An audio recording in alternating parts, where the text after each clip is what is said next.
Hola, buenas tardes. Mi nombre es Leandro Halber.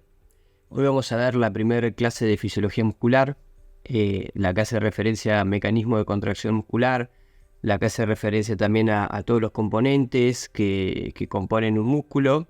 Y bueno, ya vamos a ir viendo varias cosas a medida que vaya transcurriendo la clase. Muy bien. Bueno, ¿qué es lo que vamos a ver? Vamos a ver generalidades del músculo, qué es un músculo, para qué sirve, cómo está compuesto, cuál es su función. Vamos a ver la anatomía e histología del tejido muscular. Sí, es muy importante saber la anatomía del tejido muscular, ya que como va a ser el componente contráctil que va a generar los movimientos de las articulaciones a través de las tracciones que va a generar a través de sus tendones, es muy importante saber los puntos de inserción. Vamos a hablar un poquito de histología, cuáles son las estructuras que componen el tejido muscular, cuáles son las proteínas que lo componen, cuáles son las organelas. Y por último vamos a hablar un poquito de los mecanismos de contracción muscular. Bueno, antes que nada hablemos sobre las funciones del músculo. ¿Qué funciones tiene el músculo? Bueno, en primer lugar, la movilidad, como decíamos anteriormente. Cuando un músculo se contrae, genera tensión. Y esa tensión nosotros la podemos traducir en fuerza. Y esa fuerza lo que va a hacer es que el músculo va a estar insertado en un hueso a través de tendones. Y cuando el músculo se acorta va a movilizar ese hueso. Eso va a pasar en todos los huesos del cuerpo. Puede pasar a nivel del miembro superior, a nivel de los miembros inferiores, a nivel del tronco. Y a través de eso nosotros vamos a generar movilidad. Otra cosa que es muy importante de los músculos es en la postura. Nosotros, con el tono muscular, lo que vamos a hacer es vamos a regular la postura, la actitud postural. Cuando estamos erguidos, cuando estamos en un tono en una postura de flexora. Y eso lo vamos a lograr a través del tono muscular. Por otro lado, también el músculo, una de las funciones del músculo es el soporte y protección de tejidos blandos.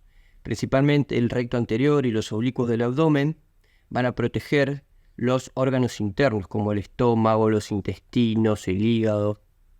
Por otro lado, gracias a los músculos que componen específicamente en la garganta, vamos a tener los músculos de la comunicación, como las cuerdas vocales. También, bueno, el diafragma, músculo importantísimo también en lo que es la parte respiratoria. Y por otro lado, otra de las funciones muy importantes que tiene el músculo es el del mantenimiento de la homeostasis. ¿Cómo participan los músculos en la homeostasis? Bueno, cuando nosotros tenemos frío o estamos en un ambiente demasiado con temperaturas muy bajas, los músculos empiezan a moverse y empiezan a temblar para generar calor y así que nuestro cuerpo pueda mantener la homeostasis. Estas son algunas de las funciones de los músculos, tienen muchas más, pero estas son las principales. Ahora bien, ¿cómo podemos clasificar nosotros los músculos?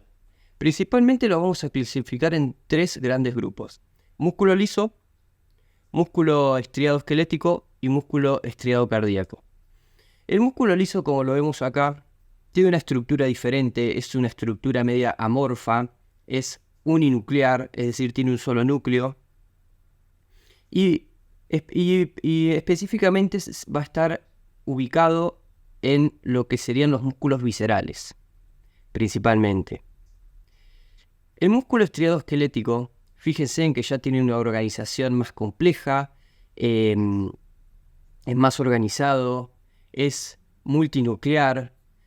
Cada fibra muscular va a tener distintos núcleos y eso se debe a que el músculo va a necesitar una gran cantidad de carga genética para realizar todas sus funciones, su desarrollo, su crecimiento, todas sus variables funcionales.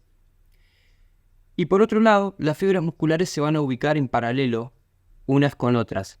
¿Para qué? Para generar una fuerza de tracción en la misma dirección.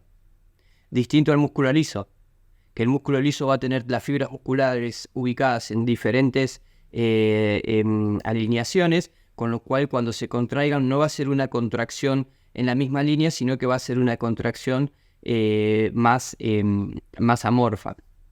Y por otro lado vamos a tener el músculo cardíaco, que lo vamos a denominar músculo estriado cardíaco, y tiene una característica de que va a ser un poquito más desorganizado que el músculo esquelético, es decir, sus fibras no van a estar en paralelo, al igual que el músculo esquelético, pero van a estar más organizados que el músculo liso. Y otra de las características es que cada fibra muscular va a estar unida a través de uniones gap a otra fibra muscular, con lo cual las sinapsis que va a haber en el músculo cardíaco va a ser una sinapsis eléctrica. Esa es una de las características específicas del músculo cardíaco. Entonces, para ahondar un poquito más en las características del músculo estriado, habíamos dicho que músculo estriado tenemos dos. Por un lado músculo esquelético y por otro lado músculo estriado cardíaco. ¿Cuáles son las características del músculo estriado esquelético? Produce movimiento, ¿sí?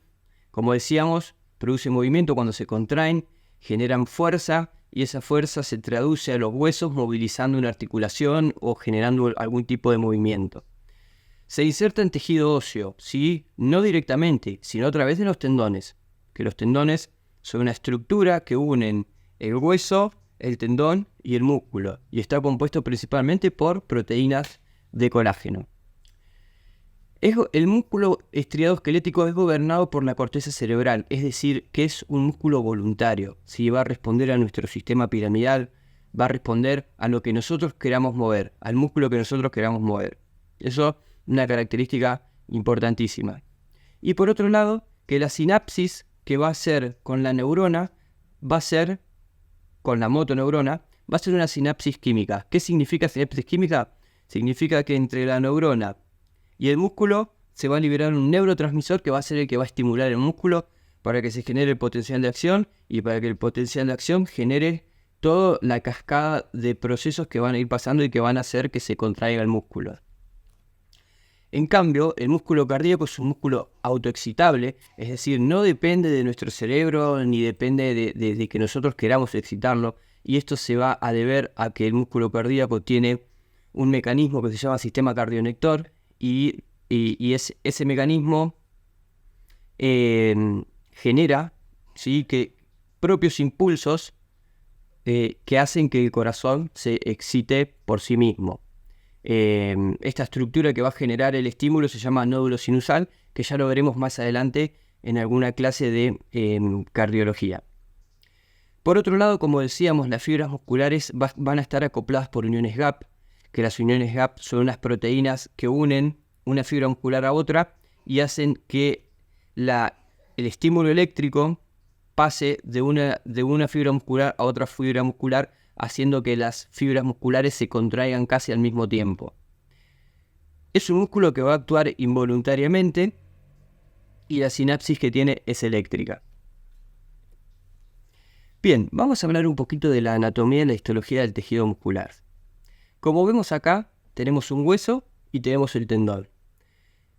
El hueso por afuera y unido al tendón vamos a tener el músculo, ¿sí? Fíjense en que un músculo va a estar compuesto por varios fascículos. Es decir, un conjunto de fascículos va a dar como resultado un músculo. Ese conjunto de fascículos va a estar rodeado, va a estar cubierto por una membrana que nosotros la vamos a llamar epimicio, ¿sí? Es un tejido conjuntivo que nosotros también lo vamos a poder denominar aponeurosis, ¿sí?, o fascia. Cada fascículo, al mismo tiempo, va a tener una membrana de tejido conjuntivo que lo va a rodear y lo va a llamar perimicio. Y el fascículo va a estar compuesto por fibras musculares. Y cada fibra muscular va a estar rodeada por una membrana de tejido conjuntivo que lo vamos a denominar endomicio. Bien, y cada fibra muscular va a estar compuesta por miofibrillas. Miofibrillas de actina y de miosina. Acá en la imagen nosotros podemos ver que la miofibrilla está compuesta por sarcómeros, ¿sí? Miles de sarcómeros van a componer la miofibrilla. Ahora bien, ¿qué es lo que tenemos acá? Tenemos cómo está compuesta una fibra muscular por dentro. Vemos que tiene un núcleo con la carga genética. Vemos que tiene un túbulo T túbulo transverso, que es esa línea clarita que atraviesa el músculo de la fibra muscular.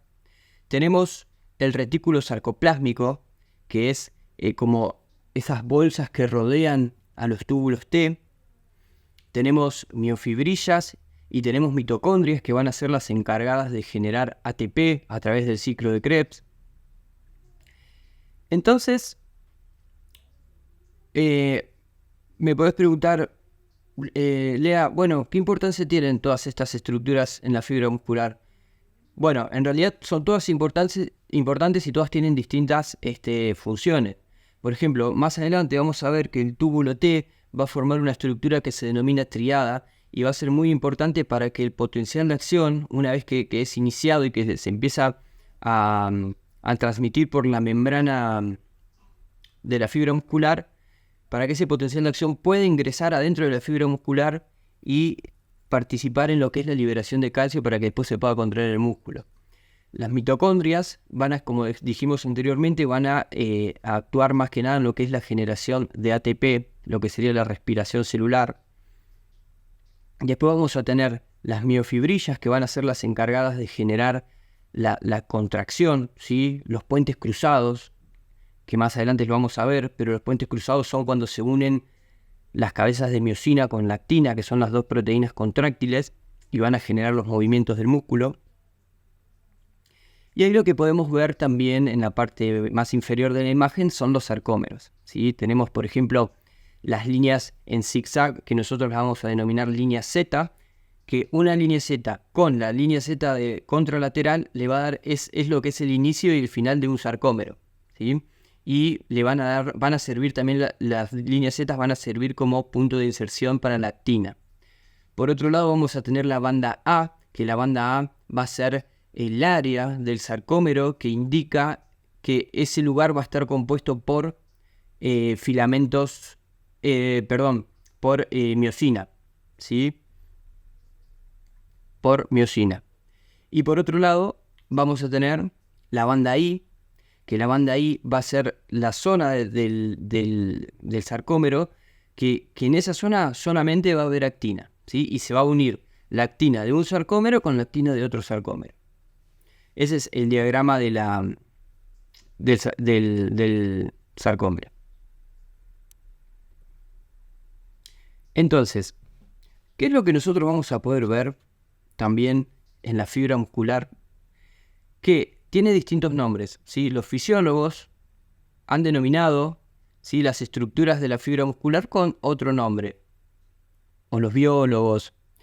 Entonces, nosotros vamos a denominar a la membrana celular, que compone cualquier célula, lo vamos a denominar sarcolema.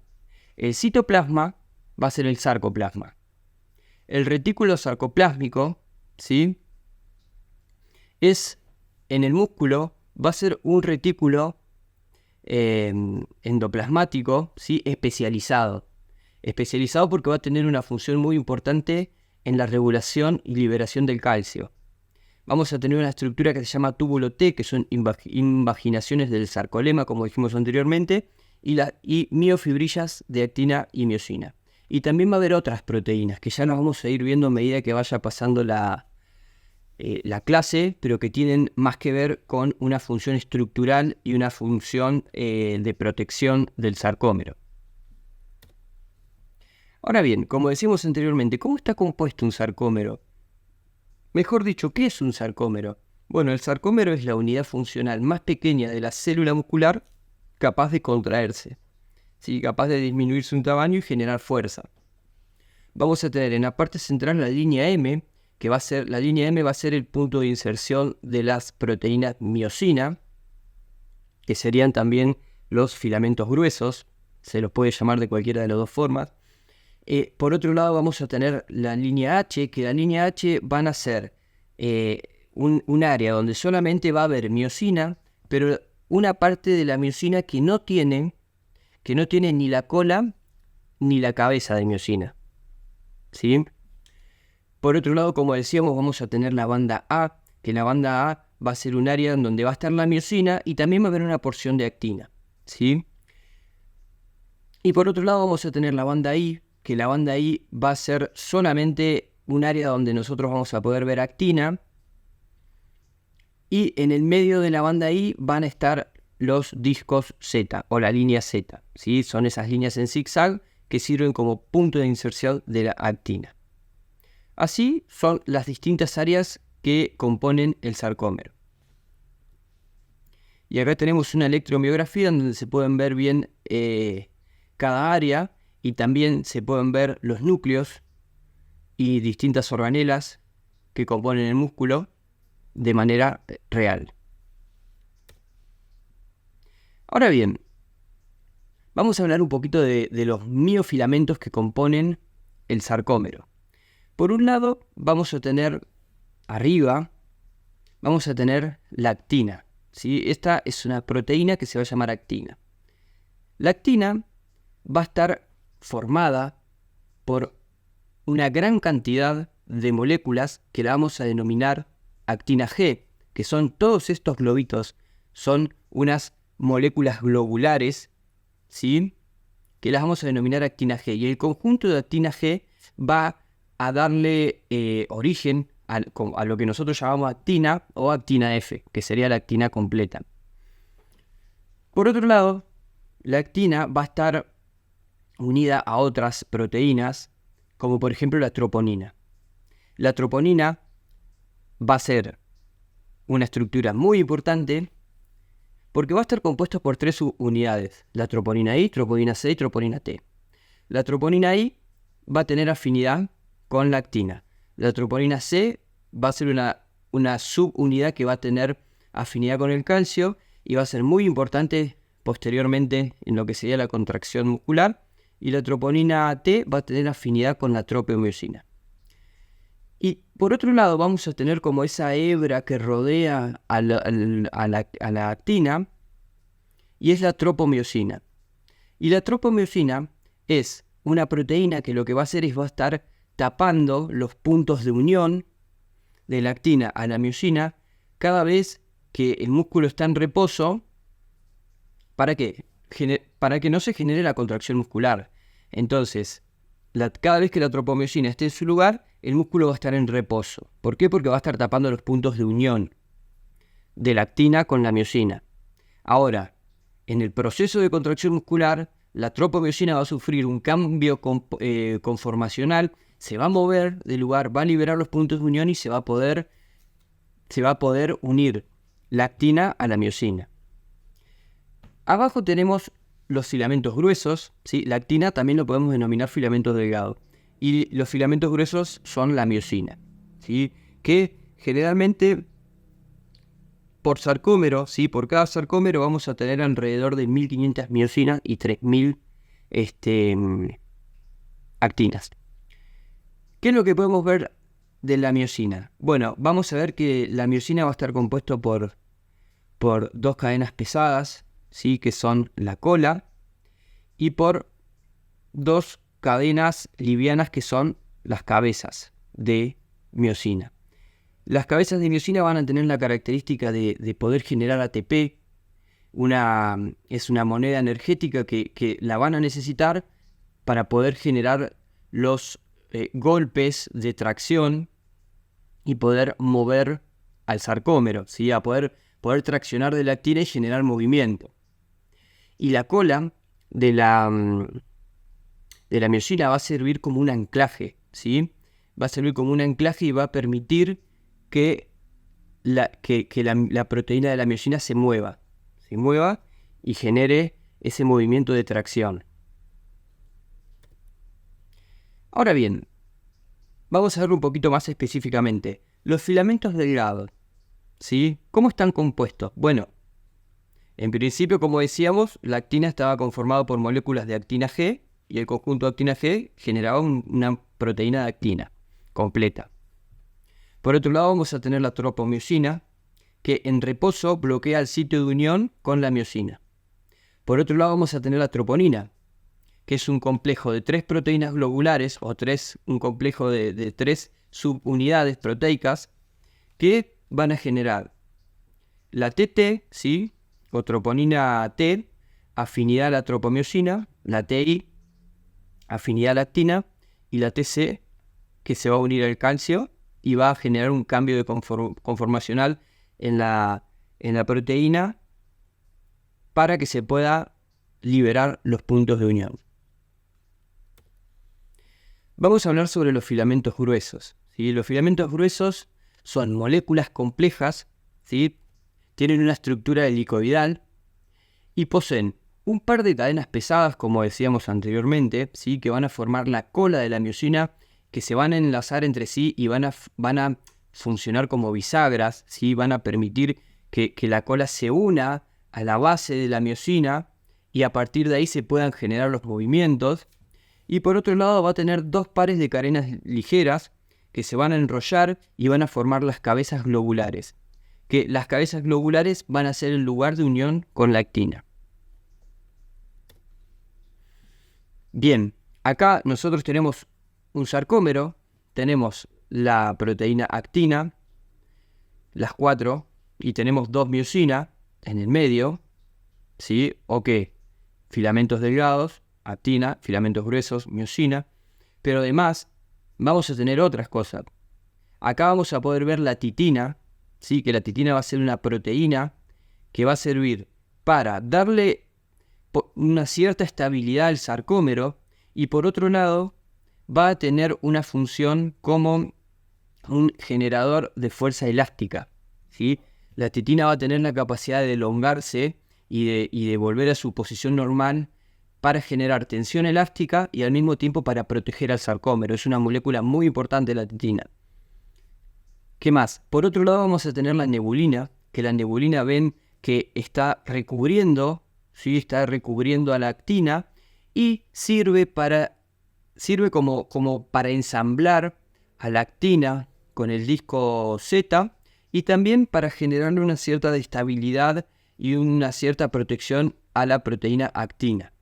Entonces nosotros tenemos que las proteínas contráctiles van a estar trabajando funcionalmente con otras proteínas.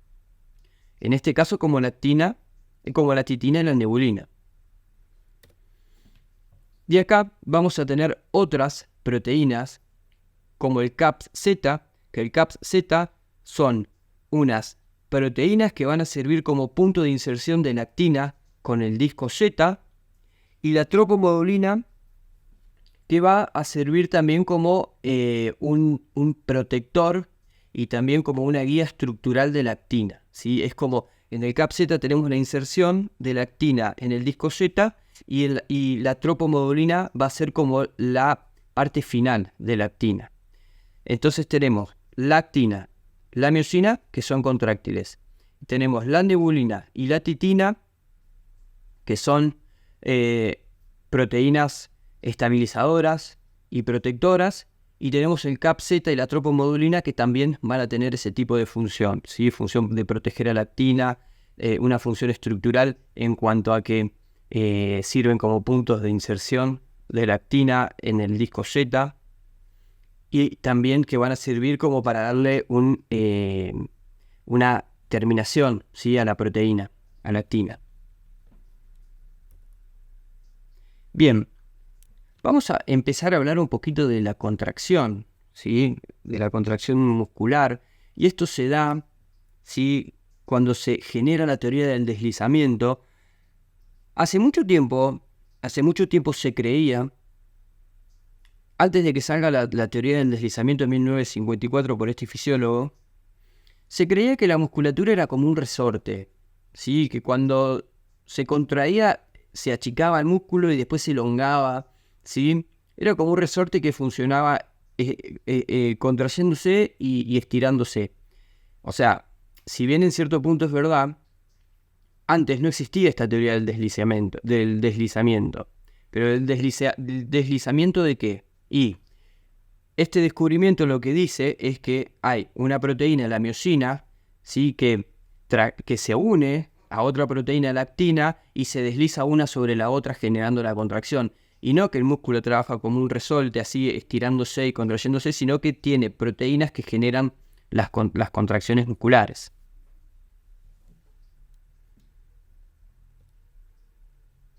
Ahora bien, para que se pueda generar una contracción muscular, necesitamos varias cosas. Una de las cosas que se necesitan es el acoplamiento electromecánico, ¿sí?, que hay entre el potencial de acción y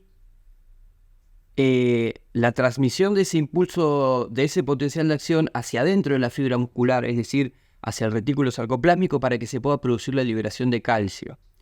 ¿Cómo pasa esto? ¿Cómo se genera? Bueno, como decíamos anteriormente, tenemos la triada, ¿sí?, que está compuesta por el túbulo T, y dentro del túbulo T va a haber un receptor que se tiene como nombre receptor de dihidropiridina. Ese receptor, una vez que el potencial de acción se genera, ¿sí?, porque el terminal nervioso libera el neurotransmisor y empiezan a abrir los canales por voltaje y se genera potencial de acción, el potencial de acción ingresa hacia los túbulos T y va a tener contacto con este receptor de dihidropiridina. Y este receptor va a estar acoplado electromecánicamente a otro receptor, que es el de rianodina 1, y una vez que el potencial de acción pasa hacia el receptor de rianodina, va a generar que el retículo sarcoplásmico libere calcio, que se abran las compuertas y que libere calcio. Y ese calcio va a ir al citosol, aumentando la concentración de calcio en el citosol, y va a generar la unión de calcio con la troponina C, que lo vimos anteriormente. Se va a generar el cambio conformacional que va a mover la tropomiosina, liberando los puntos de unión, y es ahí donde las cabezas de miosina se van a poder unir con la actina. Ahí es donde se va a poder generar la contracción muscular. Y todo esto se puede dar si tenemos este complejo, ¿sí?, este acoplamiento. Siempre hablando de músculo estriado esquelético, ¿sí?, porque después, cuando hablamos de músculo estriado cardíaco, va a haber otro tipo, ¿sí?, de acoplamiento. Bien, acá lo que tenemos es un retículo sarcoplásmico, ¿sí?, del músculo estriado esquelético y también del músculo estriado cardíaco, y vemos que adentro tenemos una proteína muy importante que se llama calsecuestrina. El retículo sarcoplásmico tiene la función de almacenar calcio, y una vez que se genera una contracción muscular y queda calcio libre dentro del citosol, el retículo sarcoplásmico lo que hace es como que lo mete de vuelta adentro y lo almacena y lo junta, ¿sí?, para esperar a que llegue otro estímulo y se genere otra contracción. ¿Cómo lo hace esto? Bueno, el retículo sarcoplásmico va a tener una bomba que se llama bomba de calcio ATPasa o cerca, que lo que va a hacer es va a agarrar los iones de calcio y los va a ingresar para guardarlos, ¿sí? Y la calsecuestrina lo que va a hacer es una proteína que lo que va a hacer es como que va a unirse al calcio y la va a mantener en el retículo sarcoplásmico, la va a guardar como para que no esté tan libre y pueda salir tan fácilmente del retículo sarcoplásmico, ¿sí?, sino como que sirve también como función de almacenamiento de calcio adentro del retículo sarcoplásmico. Entonces el retículo sarcoplásmico almacena calcio y la calsecuestrina es como que también ayuda al almacenamiento de calcio. Muy bien. Entonces, ¿qué es lo que tenemos acá? Bueno, acá ya empezamos a ver cómo se genera el mecanismo molecular de la contracción muscular, ¿sí? En la imagen 1 tenemos una fibra en reposo, tenemos que la cabeza de miosina está separada de la actina, ¿sí? Es decir, no hay un puente cruzado. Tenemos que la cabeza de miosina tiene ADP más fosfato inorgánico, ¿sí?, que eso después se va a transformar en ATP y la hidrólisis de ese ATP va a generar energía para poder generar el deslizamiento de las proteínas, ¿sí?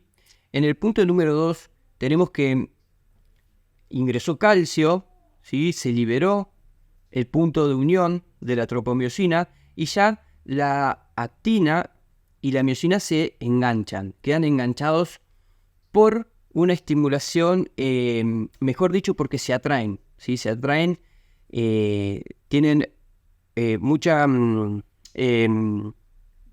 es la palabra? mucha tracción entre sí, las cabezas de miosina y los puntos de unión, ¿sí? Entonces, generalmente ese movimiento no va a generar gasto de energía, ¿sí? Directamente la tropomiosina modifica su estructura y cambia de lugar, libera el punto de unión y automáticamente la miosina se va a enganchar en el punto de unión. En el punto 3 se va a liberar fosfato inorgánico desde la cabeza de la miosina, lo que cambia, produce un cambio conformacional en la miosina y va a hacer que se genere un golpe, ¿sí? Por así decirlo, una tracción, y esto sí va a llevar gasto de energía, ¿sí? Vamos a necesitar la hidrólisis de ATP para que se rompa el enlace, generar energía, y esa energía va a hacer que la miosina traccione de la actina y se mueva, ¿sí? Después, por otro lado, en el punto 5, ¿sí? Vamos a tener un nuevo ATP que se une a la cabeza de la miosina, lo que permite que se libere desde la actina. Es decir, nosotros vamos a necesitar ATP en dos momentos. Uno es para generar el deslizamiento o el golpe de fuerza, ¿sí? Y otro es para liberar a la miosina de la actina. Ahora, esto es importante. No vamos a necesitar ATP para que se junte la actina y la miosina, porque como decíamos tienen mucha tracción, ¿sí? Pero sí para generar el golpe de fuerza y para liberar a la miosina de la actina, una vez que terminó ya el estímulo de contracción.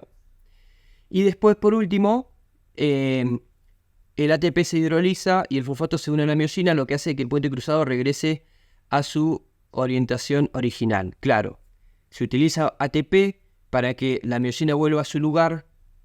Una vez que cede ya el estímulo que genera, que produce el mecanismo de contracción, el calcio se retira de la tropomiosina, ingresa de vuelta al retículo sarcoplásmico y el sarcómero queda en reposo nuevamente.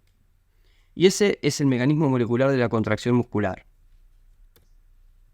Acá, ven, por ejemplo, podemos ver cómo con consumo de energía la miosina se inserta en el punto de unión de la actina una vez que la tropomiosina se desliza y deja el punto de unión libre, y tracciona y genera el golpe de fuerza, generando ahí el acortamiento del sarcómero, que nosotros lo podemos traducir en tensión y fuerza generada por el músculo, ¿sí? Y también en calor, porque el movimiento del sarcómero cada vez que haya una contracción va a generar calor. Así que bueno, esto fue todo por hoy. Espero que les haya gustado, espero que se haya entendido, espero haber sido claro. Bueno, acá tienen mis redes sociales por si a alguno le interesan temas relacionados a la fisiología, la salud, desarrollo personal, al coaching. Y bueno, espero que si les gustó el material, que se suscriban y que comenten. Y si quieren ver algún tema específico, yo lo voy a estar leyendo y después, posteriormente, vamos a ir haciendo clases o videos acerca de ese tema. Muchas gracias por todo y nos estamos viendo pronto. Chao, chao.